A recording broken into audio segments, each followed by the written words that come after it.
మా అన్న ప్రసాద్ మంచు సమాధికి దండం పెట్టుకొని కొంచెంసేపు కూర్చొని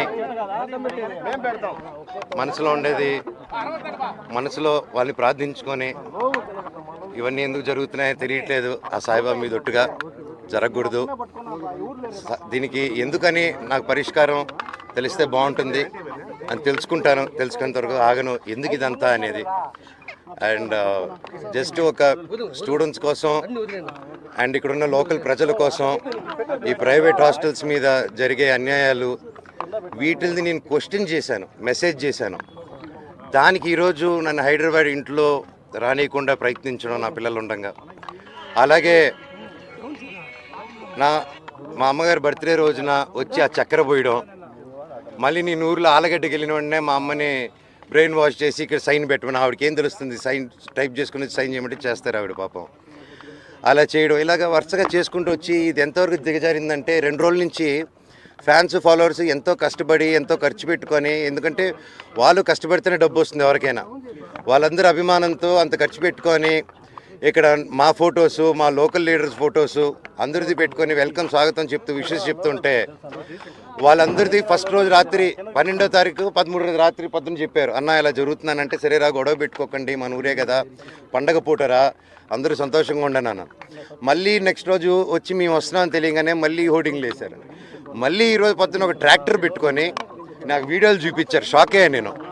ఒక ట్రస్ట్ ట్రాక్టర్ వెళ్తుంది, దాంట్లో 40 మంది వాళ్ళు ఏడాది ఢిల్లీ నుంచో తీసుకొచ్చినారు. ఒక్కొక్కడు ఉన్నాడు అలాగా, కాకపోతే చూడంగానే భలే పెరుగుతున్నారు.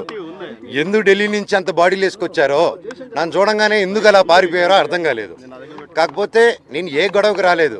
ఆ రోడ్ల మీద చూస్తే మీరు పోలీసు లాఠీల్ని రౌడీలు పట్టుకొని తిరుగుతున్నారు. కోర్టు ఆర్డర్ వచ్చింది బౌన్సర్స్ ఉండకూడదని చెప్పి.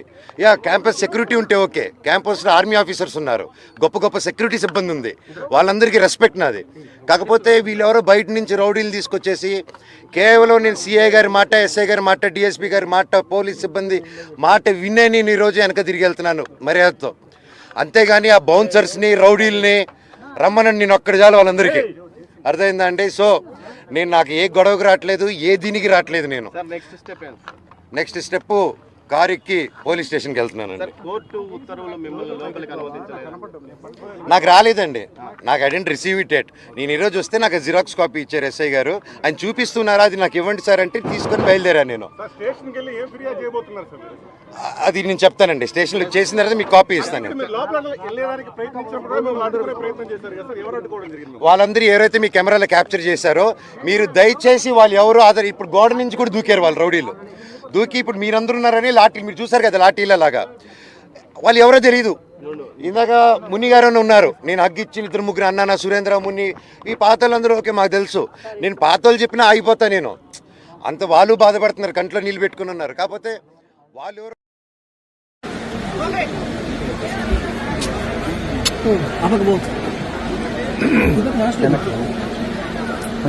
రాయలసీమ రామన్న చౌదరిలో డైలాగ్ చెప్పాను, నిన్న జరిగింది మర్చిపోను, నేడు జరగాల్సింది వాయిదా వేయను, రేపటి గురించి ఆలోచించను. కానీ గతం నిన్న జరిగింది మర్చిపోవాలి, ఈరోజు ఏం చేయాలనుకోవాలి, రేపు ఇంతకంటే మంచి పనులు ఏం చేయాలని ఆలోచించుకోవాలి. సంక్రాంతి శుభాకాంక్షలు. నన్ను అడిగితే మా గురువు దాసనారాయణ గారు చెప్పినట్టు, అన్నయ్య చెప్పినట్టు నందమూరి తారక రామారావు గారు, అంటే మనం చేస్తున్న వృత్తి సినిమా రంగం. మనం సినిమా రిలీజ్ చేస్తాం. మన సినిమా హిట్ అయితేనే మనకు నిజమైన పండుగ, ఎందుకంటే చేస్తున్న ప్రొఫెషన్. అలాగే ఇక్కడ సంక్రాంతి అంటే రైతు భారతదేశానికి వెన్నెముక. రైతు బాగుంటేనే మన అందరం బాగుంది. ఇంతకుముందు స్టూడెంట్స్ అక్కడ సెలబ్రేట్ చేస్తూ ఒక దోశని వడ్ల గింజలు ఇచ్చారు. ఆ దోశలు వడ్ల గింజలు దంచితే ఎంత బియ్యం అవుతుంది.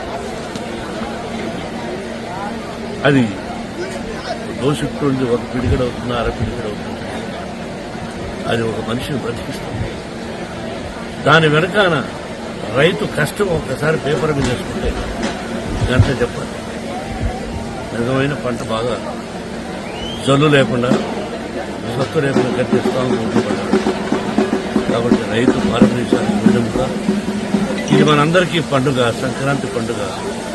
సంక్రాంతి లక్ష్మి అందరి ఇళ్లలోకి వచ్చి అందరూ సుఖ సంతోషాలతో సౌభాగ్యంగా 100 సంవత్సరాలు క్షేమంగా ఉండాలని, కరువు కాటకాలు రాకూడదని ఆ షిరిడి సాయినాథని ప్రకృతిని నూతన సంవత్సరం సంక్రాంతి శుభాకాంక్షలు.